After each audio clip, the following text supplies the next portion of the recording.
안녕하세요. 저는 40대인 남자입니다. 제가 이렇게 사연을 보내게 된 이유는 정말 다른 가정에서도 아주 희박한 확률로 저와 비슷한 일을 겪게 될 수도 있다고 생각해서 저와 다르게 대처하시길 바라는 마음에 이렇게 사연을 써서 보내게 되었습니다. 저와 아내에게는 아이가 둘 있습니다. 첫째는 딸아이고 둘째는 아들이죠. 아이들은 각각 10살, 8살입니다. 사실 저희 집은 제가 외벌이로 돈을 벌고 있습니다. 아이들의 육아와 가사일은 전적으로 아내에게 맡기고 있죠.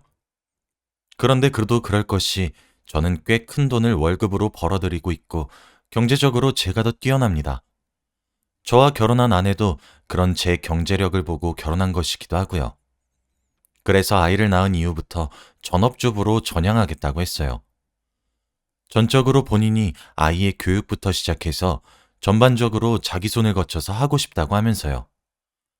저도 도우미나 시터를 고용해서 아이들을 남의 손 타서 키우는 것보다는 아이의 엄마가 키우는 것이 더 아이들을 위한 길이라고 생각했고, 그리고 무엇보다 아이 엄마인 제 아내, 본인 스스로가 그렇게 전업주부로서 집에 있는 가사들과 육아를 하고 싶다고 하기에 그러라고 했습니다. 그리고 아무래도 저는 사업을 하고 있다 보니까 출장도 잦고 집을 비우는 일도 잦을 때는 꽤 잦거든요. 그래서 그런지 아이에게 육아도 거의 독박으로 해주길 바랬어요. 그리고 아내와 결혼을 했었던 시절에는 제 사업의 규모가 지금 정도가 아니었고 진짜 10분의 1 정도의 수준이었거든요. 그래서 아내가 참 힘들었다는 것을 누구보다 잘 알고 있고 항상 미안했습니다. 아무래도 2살 터울의 남매를 키우는 것은 보통 일이 아니니까요. 딸이 6살이 되고 아들이 4살이 되던 해 제 사업은 본격적으로 바빠지기 시작했고 그 한 해는 정말 집에 들어오면 기절하듯 잤고 회사에서 밤을 지새우기 일쑤였죠. 아이들이 아빠를 그리워하고 있다는 것을 알았기에 너무 미안했지만 전 가장이니까 선택할 수가 없었어요. 제게 정해진 선택지는 돈을 번다. 이것 하나뿐이었기 때문이죠. 그렇게 한 2년 정도는 정말 눈코 뜰 새 없이 바빴던 것 같습니다.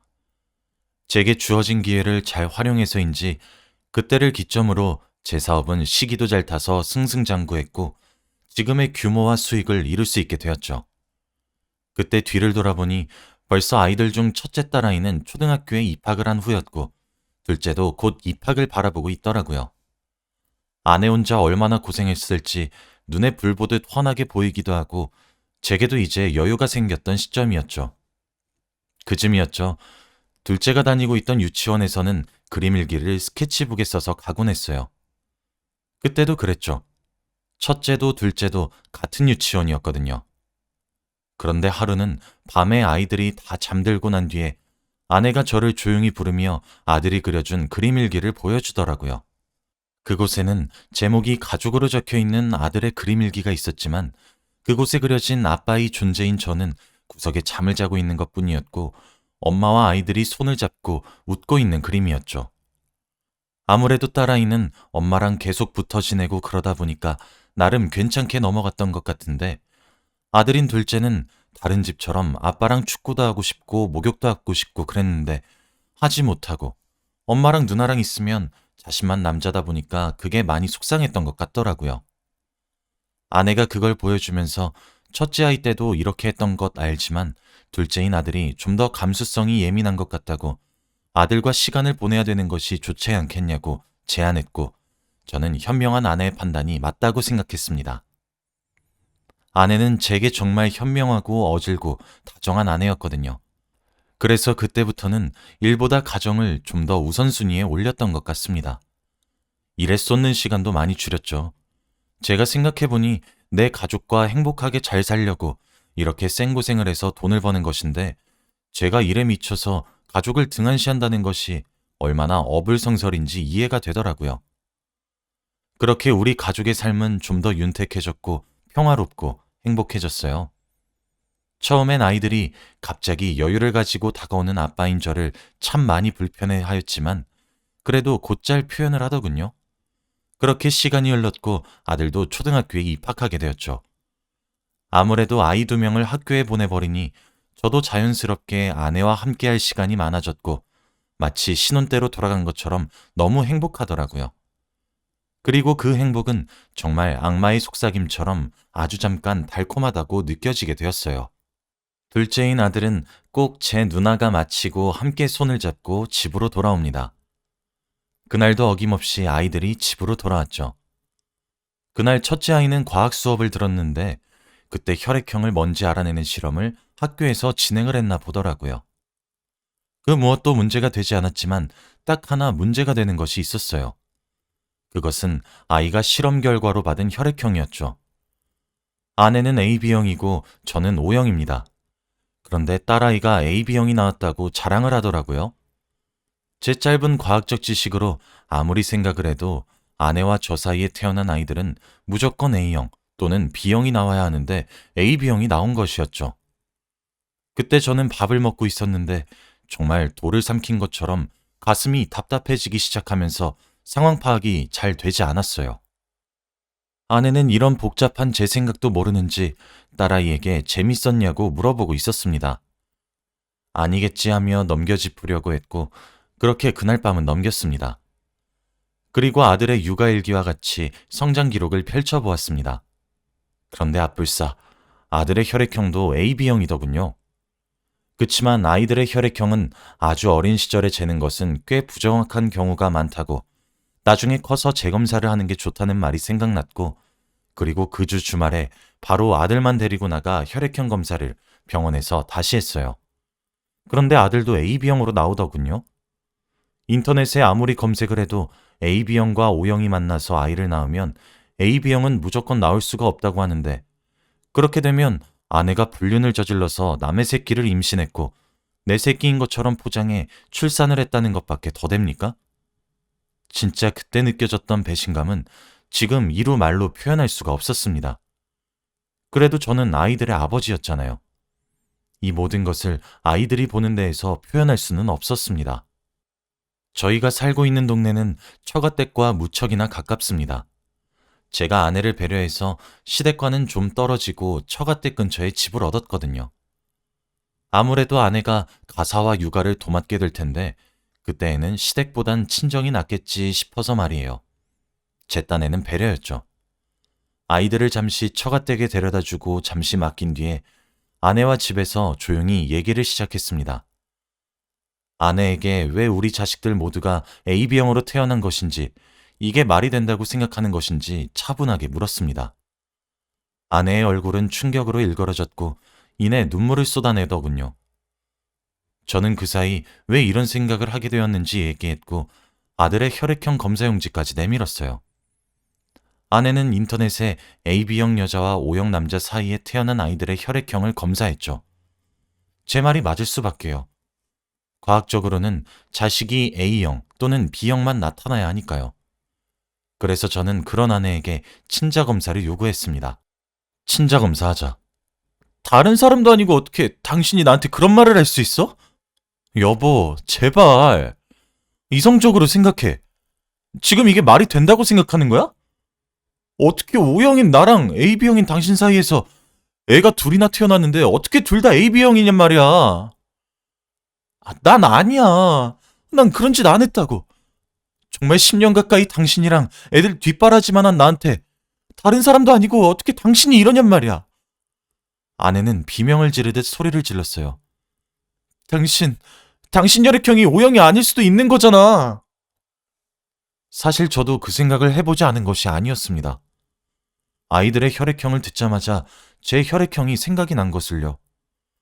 혹시 저도 혈액형을 잘못 알고 있는가 싶어 아들이 검사할 때 저도 함께 검사했고 저는 검사 결과 O형이 맞더라고요. 아내에게 제 검사지도 들이밀며 말했습니다. 당신 말은 이제 못 믿겠다고요. 과학적으로 생각을 해보고 논리적으로 생각을 해보고 아무리 그렇게 노력을 해봐도 아이들 혈액형 하나가 모든 가능성을 없애지 않느냐고 왜 아이들만 AB형인 것이냐고 하면서요. 아내는 펑펑 울었어요. 살면서 이렇게까지 많은 눈물을 흘렸던 사람을 본 적이 있냐고 물으면 없다고 단칼에 말할 수 있을 정도로요. 근데 그 당시에는 그렇게 눈물을 펑펑 쏟으며 실신할 것처럼 구는 모습이 생쇼로 보였습니다. 솔직히 저는 이성을 잃고 아내 멱살을 잡아들어 탈탈 흔들면서 윽박지르고 싶었어요.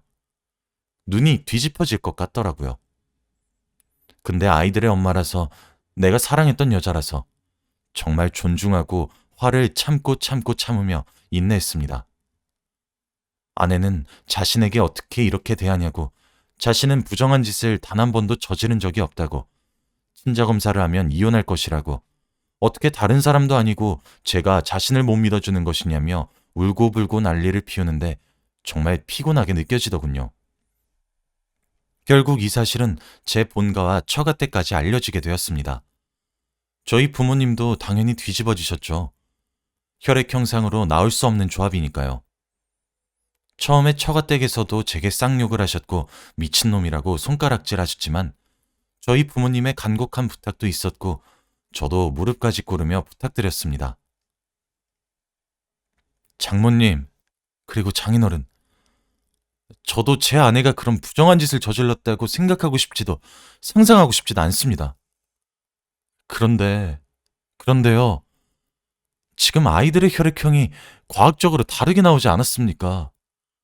저도 지금 제가 이런 부탁을 하는 제 심정이 어떠실지 이해가 가시냐고요. 저는 제 아내도 그렇고 처가댁에서 이렇게 반대하시는 것도 오히려 의심이 됩니다. 저도 정신병 걸릴 것 같다고요. 제발 사람 하나 살리는 셈 치고 검사해 주세요. 저도 아내가 아닌 걸 알고 있는데 제발 눈으로라도 확인받고 싶어서 그래요. 이미 이렇게 일이 벌어졌는데 전 그럼 이제 이 여자를 어떻게 믿고 삽니까? 제발 제 입장도 이해해 주세요. 라고 하면서 눈물을 뚝뚝 흘리면서 부탁드렸어요. 처가댁에서도 생각이 많았겠죠. 딸아이를 믿겠지만 그래도 실제로 손녀, 손자의 혈액형이 말이 안 되니까요. 그렇게 저희 집 식구들의 마음을 장모님과 장인어른께서도 이해하셨고 그렇게 두 집안의 구성원들이 아내에게 전부 달라붙어 아내를 설득했습니다. 아내가 그러더군요. 나중에 자기 얼굴 어떻게 보려고 이러냐고요. 저는 대꾸했어요. 여보, 만약 내가 틀렸다면 정말 평생 당신을 믿고 따르면서 살게. 진심으로 사과하고 반성할게. 당신이 화를 내도 괜찮아. 나중에 화가 풀릴 때까지 나 보고 싶지 않다고 하면 집 나가서 살게. 평생을 죄스럽게 생각하고 살게. 그런데 여보, 당신이 이번 검사에 응하지 않으면 난 지금부터 당신의 얼굴을 보고 살 수가 없을 것 같아. 내 고집인 거 알아. 그래도 그냥 한 번만 따라주면 안 될까? 내가 당신이 부정한 짓을 저질러서 이렇다는 게 아니야. 내 마음이 너무 힘들고 지쳐서 그래. 의심하고 자꾸 나쁜 상상하는 내 자신에게 너무 지치고 힘들어서 이러는 거라고. 하면서요. 아내를 설득하는 과정에서 정말 주책맞게 눈물이 줄줄 흐르더라고요. 너무 힘들어서요. 제 마음도 제게 벌어진 상황도 모든 것이 다 말이에요. 아내는 눈물을 흘리며 호소하는 저를 보고 알겠다고 얘기하며 검사에 응했습니다. 생각보다 검사 결과를 받는 속도가 빠르더라고요. 검사를 맡기면 하루 정도 지나서 전화로 결과가 통보가 되고 며칠 뒤에 우편으로 결과가 나옵니다. 그런데 아이들과 제가 친자 관계가 성립된다고 하더라고요. 양가에서도 오잉? 하면서 의아해했습니다. 알고 보니까 장인어른께서도 AB형이신데 이게 굉장히 희귀한 CIS AB형이라고 하더라고요. 그래서 원래 혈액형이란 것이 AB형 같은 경우는 A형만 물려주거나 B형만 물려줄 수가 있는데 CIS AB형은 아주 특이하게도 A와 B가 같은 곳에 붙어 있어서 혈액형이 동시에 두 개가 물려진다고 하더라고요. 그렇게 받아서 아내도 AB형으로 혈액형이 발현된 것이고 저는 O형이니까 저와 만난 아이들은 AB형이 나올 수 있게 된 것이죠. 그런데 이게 아주 희귀하고 특별한 경우였다고 합니다. 실제로 장인어른도 아내도 자신들이 이렇게 특별한 피를 가지고 있다는 사실은 아예 까맣게 몰랐더라고요. 장인어른이랑 아내 둘 다 뭐 크게 아파서 병원에 입원하거나 큰 수술을 하거나 이런 경우도 딱히 없었고 헌혈을 하거나 이러지도 않았어가지고 두 사람 다 까맣게 몰랐던 모양이더라고요. 장모님과 장인어른은 결과를 듣고 나서 가슴을 쓸어내리셨어요. 아무리 자신의 딸을 믿는다고는 하지만 실제로 눈앞에 보여지는 과학적인 경우 앞에서까지 자신의 딸을 두둔한다는 것이 어려웠던 것 같습니다. 제 아내도 어리둥절한 표정으로 살면서 처음 듣는 이야기라고 하더라고요. 저희 부모님도 정말 잘된 일이라고 얘기를 했고요. 저는 처가 댁에 대고 정말 진심으로 사죄를 드렸습니다. 다행히도 처가 댁에서 제 태도가 괘씸하지만 본인들도 막상 손자 손녀들의 혈액형을 들으니 당황했고 딸아이를 순간으로나마 의심했었는데 남편인 저는 오죽했겠냐며 제 입장을 조금 더 이해를 많이 해주셨고 아내도 처음에는 정말 저를 괘씸해하고 원망했습니다. 아내가 그러더라고요. 나는 침자 검사를 하기 싫었던 게 아니야, 여보. 당연히 의아하고 의문이 생긴다면 해야 된다고 나도 생각은 해. 그런데 아이들의 혈액형이 다른 걸 들이밀면서 나한테 얘기를 하니까 마치 내가 불륜이라도 저질러서 남의 새끼 배워온 그런 정말 말 같지도 않은 여자로 취급당하는 것만 같아서 너무 치욕스러웠고 수치스러웠어. 내가 그동안 당신이랑 아이들을 위해서 살아온 세월이 얼마고 희생한 것들이 얼만데 어떻게 다른 사람도 아니고 당신이 나한테 그러나 싶어서 정말 상처가 컸어. 물론 그렇다고 해서 당신의 마음이 이해가 되지 않는 건 아니야.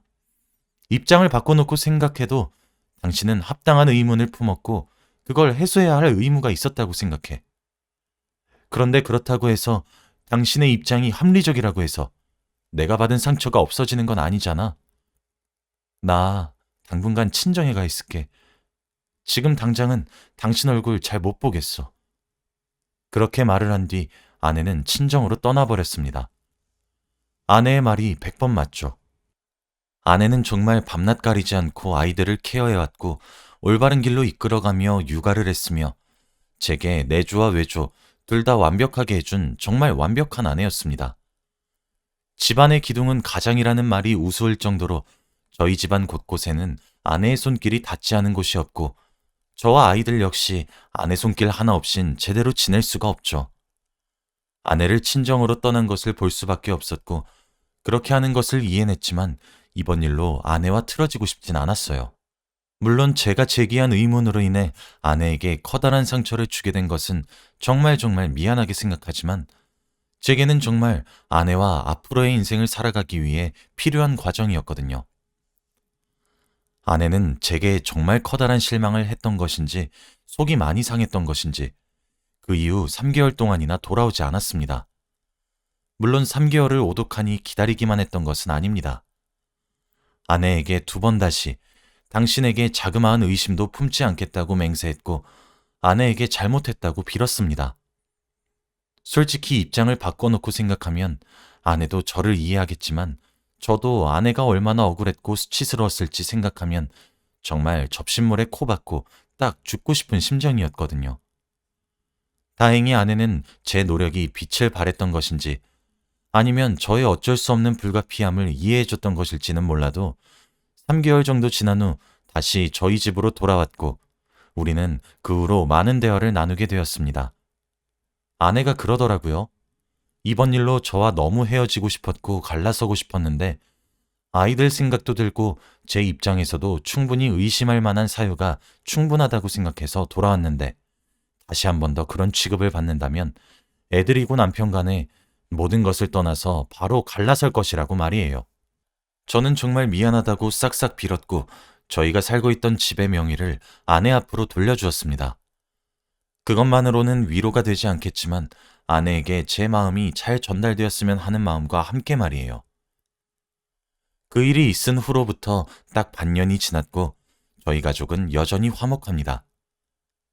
그러니 여러분들도 정말 희박한 확률로 저와 같은 경우가 생긴다면 일단 아내에게 말을 가려서 하세요. 저는 제가 제일 잘한 부분이 바로 그런 부분인 것 같거든요. 그리고 저는 시간을 돌릴 수만 있다면 몰래 검사를 할 것 같습니다. 정말 아내 마음 풀어주는데 죽다 살아났거든요. 여러분들 가정에는 이런 놀라운 일 없이 항상 좋고 재미있고 행복한 일만 가득하시길 바랍니다. 제 긴 글을 읽어주셔서 정말 감사합니다.